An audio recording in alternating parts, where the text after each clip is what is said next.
Dave from Ireland asks, who becomes president if Biden and Kamala get clipped if there's no speaker? That's actually not a ridiculous question.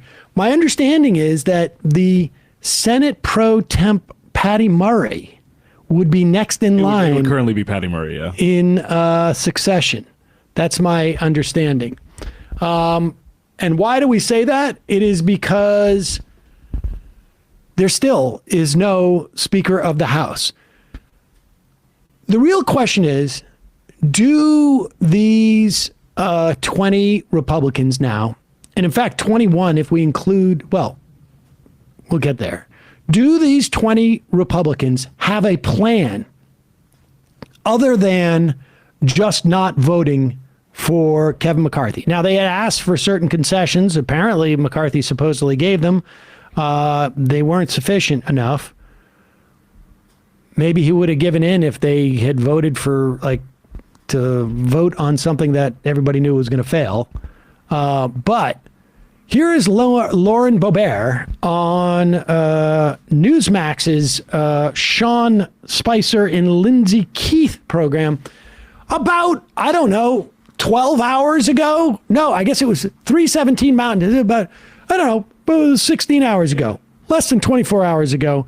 Here she is explaining after the third vote failed and you had Hakeem Jeffries get the most votes, Kevin McCarthy get the second most votes, up with over 200 votes, and then 20 votes for Jim Jordan. And here is Lauren Boebert's plan. She was one of the 20, correct? Here's her plan. There's many people who we could propose. I am a big proponent of Lee Zeldin, who actually won us the majority. Jim Banks is wonderful. Kevin Hearn, it would be an amazing speaker, an amazing leader. Mike Johnson, it could be another option. But also going back to Jim Jordan, George Washington did not want to be president of the United States, but he did what was right for his country. Congressman Laura. Now, Lindsay Keith is literally laughing at her. Well, she's laughing. Okay, so Jim Jordan's... but she listed off like 4 or 5 people, right? Like 6, 7 people she thought who would be good. She's one of the 20. You would presume that this 20 is like, hey, here's the plan. Here's who we want. Here are the 5 or 6 candidates that we think are viable. Cut to less than 24 hours later, the Republicans are trying to adjourn. The Democrats don't give them the votes to adjourn. They take another vote. And ladies and gentlemen, I give you these results. Kevin McCarthy with 201 votes. Hakeem Jeffries with 212 votes.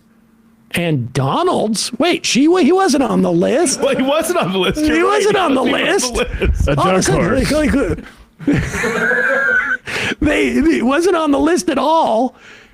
So this guy was like number 7 on the list, and she only could, list 6. And then there's that one present, which is, I'm telling you, folks, that is a big deal. Hannity was also kind of doing some lobbying on behalf of McCarthy. Let's see Sean Hannity, who is just beside himself, folks. This is really rough. The other statesman enters. Let's play this clip. And tonight we asked the question. How about this question? What would Ronald Reagan say? What would Ronald Reagan do? Pause it. You know what's fascinating about this? I don't think I've heard a single one of these Republican talkers talk about Ronald Reagan in years. Since Obama, really. In years. Really since certainly since Trump won. They have not brought it. And people have to understand how dramatic of a change this was.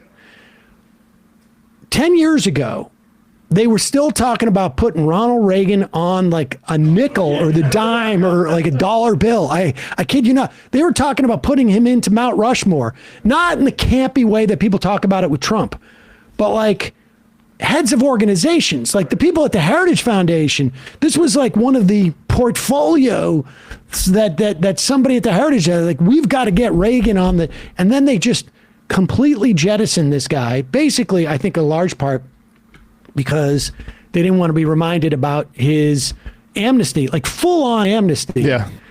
he provided for at least 3 million immigrants. And I think that became sort of difficult for them to reconcile. And the idea that Sean Hannity is now bringing up Ronald Reagan is a little Not a good bit, sign. They are going.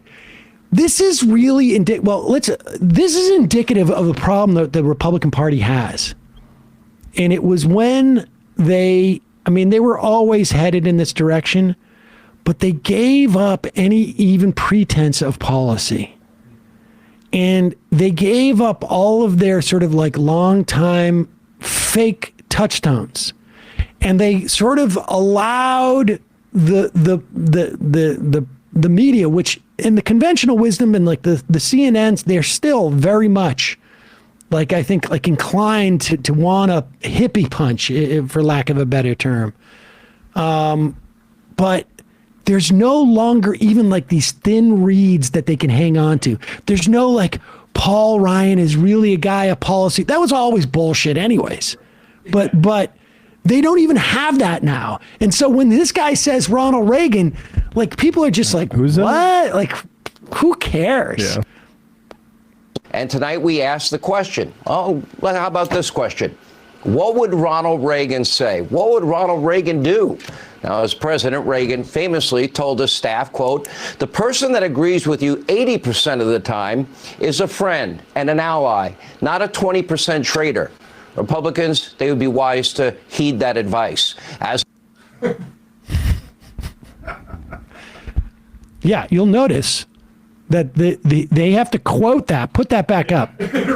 They got to quote that from Ramesh Ponnaroo. Is Ramesh still even around? I haven't seen him in years.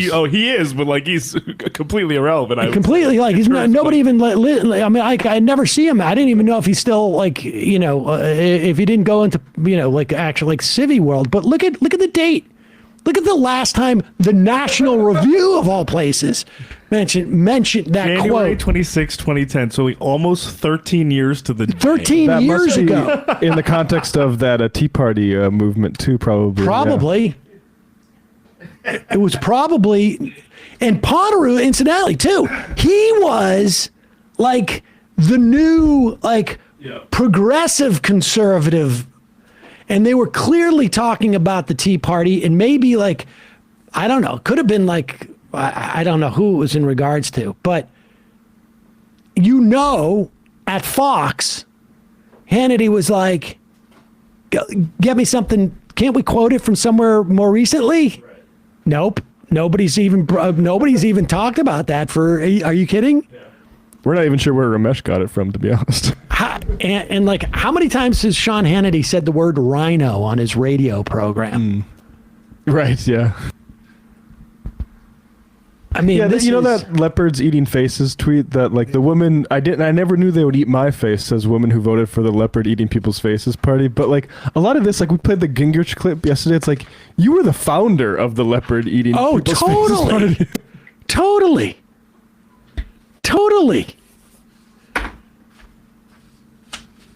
This clip is so good.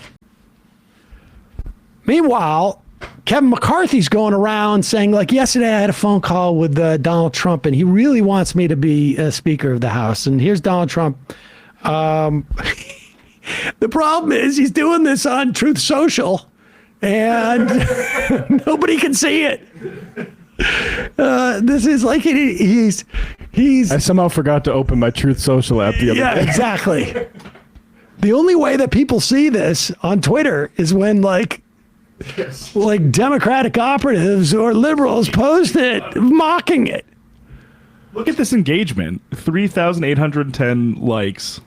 It's really not that much. Some really good conversations took place last night. It's now time for all of our great Republican House members to, all caps, vote for Kevin, close the deal, take the victory, and watch crazy Nancy Pelosi fly back home to a very broken California, the only speaker in U.S. history to have lost the House, in quotes.